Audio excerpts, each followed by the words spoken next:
In 2008, the private jet industry looked finished. The financial crisis hit hard. Companies canceled aircraft orders, and executives avoided private jets because stepping off one during a recession could destroy their reputation.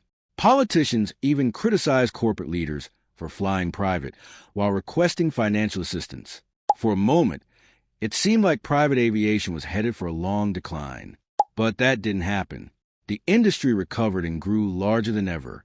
Today, more private aircraft are flying than at any other time in history. Yet, what most people don't realize is that private aviation isn't one world. It's a ladder with many levels. At the bottom, someone spends a couple $1,000s for a seat. At the top, someone owns an aircraft worth tens or even hundreds of millions. They may use the same runway, but they live in completely different realities. Level 1.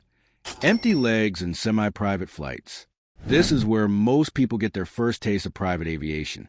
An empty leg flight happens when a jet needs to reposition for its next customer.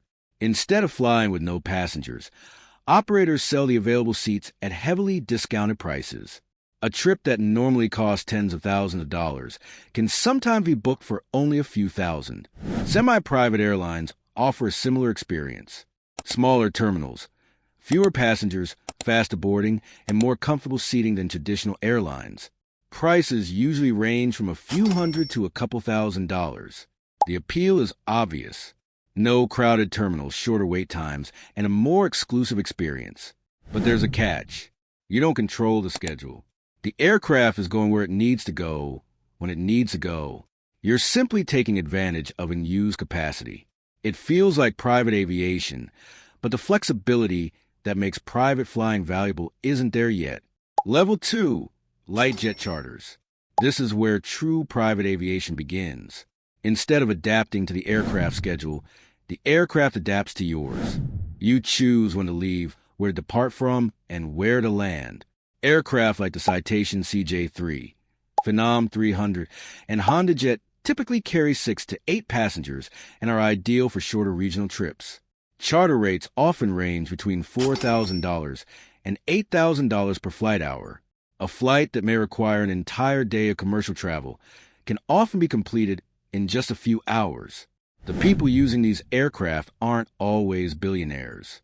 They are business owners, executives, lawyers, and professionals who occasionally discover that saving time is worth more than saving money. For many, this is the first moment they realize private aviation can actually make business sense. Level 3. Mid-size and super mid-size jets. This is where private jets stop feeling like luxury transportation and start functioning as serious business tools. Aircraft such as the Challenger 350, Citation Longitude, and Praetor 600 offer larger cabins, greater range, and enough space to comfortably work, eat, or rest during a flight. These jets can connect major cities nonstop and cover thousands of miles without refueling. A trip that might require multiple commercial flights, hotel stays, and lost productivity can often be completed in a single day. For growing companies and family offices, this level becomes extremely attractive.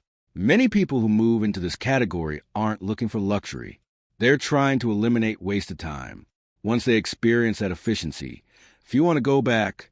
Level 4. Heavy jets. Now the aircraft itself becomes part of the experience.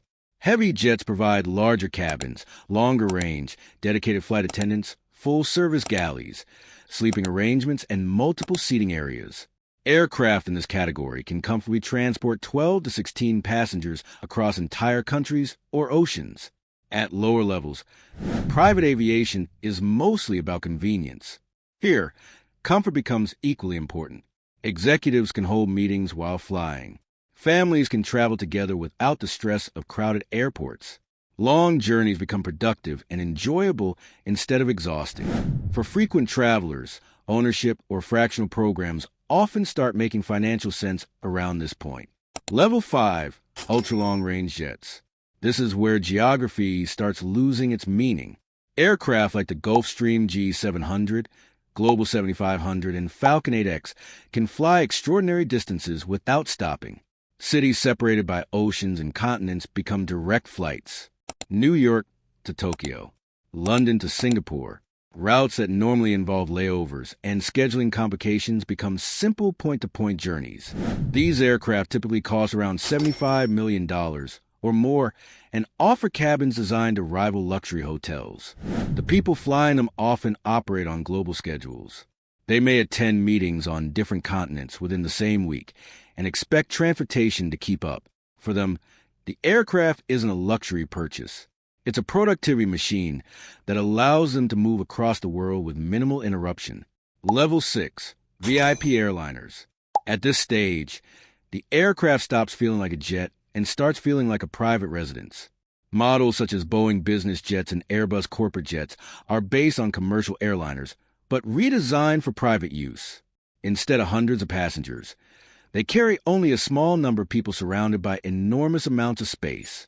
Inside, you'll find bedrooms, dining rooms, lounges, conference spaces, and customized interiors built to the owner's exact preferences. These aircraft can cost tens of millions before customization and significantly more after completion. The owners often belong to a category of wealth that rarely appears in public. Royal families, industrial dynasties, and individuals whose fortunes are large enough to remain invisible. For them, long-distance travel isn't a trip. It's simply life continuing at 40,000 feet. Level 7. Flying power. At the highest level, the aircraft represents something greater than wealth. This is a world of presidential aircraft, royal fleets, and specially modified wide-body jets. Aircraft such as Air Force One are equipped with advanced communication systems, medical facilities, defensive technologies, and the ability to function during national emergencies. These are not merely transportation vehicles.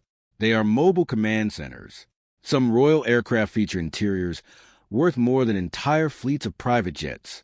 They travel with security personnel, advisors, communications teams, and support staff. At this level, the aircraft becomes an extension of political influence and national power. The real product. Private aviation began as a way to save time. Over the years, it evolved into an industry serving everyone from entrepreneurs buying discounted seats to heads of state operating flying command centers. But despite the massive differences between the bottom and the top, everyone is ultimately purchasing the same thing. Time. The passenger booking an empty leg flight is buying a few extra hours of convenience.